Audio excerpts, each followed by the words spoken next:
जी कोहाट में बिचैल में इमाम हुसैन अलैहिस्सलाम का मरकज़ी मातमी जलूस इमाम बारगाह रिज़विया से बरामद हो चुका है, जो कि अपने मुकर्रर रास्तों से होता हुआ मिलाद चौक पहुँचेगा, जहाँ दो और जलूस इमाम बारगाह डॉक्टर आगा सैयद हबीब शाह और मिर्ज़ा ग़ुलाम हुसैन से बरामद होंगे, जहाँ ये तीनों जलूस मरकज़ी जलूस की शक्ल इख्तियार कर लेंगे।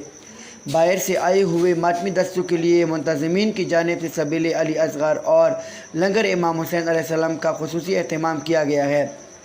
मरकज़ी मातमी जलूस अपने मुकर्ररा हुआ रास्तों से होता हुआ बाद नमाज मग़रिब सैयद अली शाह गाज़ी पर एहतिताम पजीर होगा। इस हवाले से सिक्योरिटी के सख्त इंतज़ामात किए गए हैं।